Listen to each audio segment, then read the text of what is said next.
Hey guys, glad you could join me for today's video. This video is going to be centered around the professions that are the most useful to a shaman tank. Right out of the gate, I'd like to point out the most useful profession is the one that produces the most gold, which will depend on each individual realm.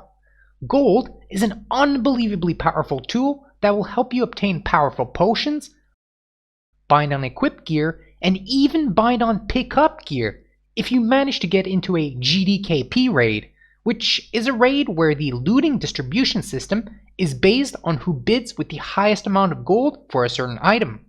But let's put aside the topic of gold making professions, because there's enough videos out there talking about gold and it feels a bit like a cop-out. We'll assume you're looking at advantages that purely originate from professions themselves, meaning those advantages disappear when you abandon the profession. Luckily, there is one profession that yields unique benefits over the others: engineering.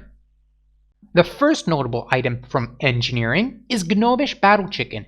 What's so appealing about this trinket is that you can activate this trinket and replace it with another trinket, and the chicken will still stay by your side.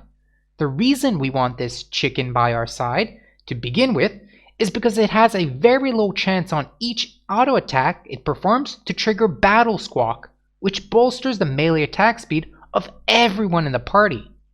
Also, there's nothing stopping other players in the party from performing this trick as well, if they have engineering, to increase the odds of getting Battle Squawk for the group. The next item of notable value is Goblin Sapper Charge, which is useful to generate instant threat when dealing with a large amount of mobs. However, be careful you don't use this item near targets that are being crowd controlled to avoid any problems. I should also mention that Goblin Sapper Charge puts other explosives on a 1-minute cooldown. But Goblin Sapper Charge itself has a 5-minute cooldown, meaning that in an average boss length fight, you are looking to use no more than 1 Goblin Sapper Charge and however many regular explosives you can fit in. One of these regular explosives that I suggest is Dark Iron Bomb from, you guessed it, engineering. But Dark Iron Bomb will require you to stand still and a 1-second casting time. Although I said to use these explosives for AoE purposes, there's honestly no reason not to use them for single target situations as well, especially if you encounter mana problems. Just be aware that these explosives excel the most in terms of AoE threat generation. The next item is Field Repair Bot 74A. This little guy will repair not only your gear, but the gear of other people as well. Since we, as tanks, are constantly getting hit by creatures, this means our gear is constantly getting damaged, and it requires repairing more often than others. Also, the simple offering to help others repair their gear is a very kind gesture in itself, which will help how you are perceived by others. Remember, perception is a big thing to cater to as a shaman tank. You want to be painted in the most positive light possible. The next item falls a bit more on the situational side of things.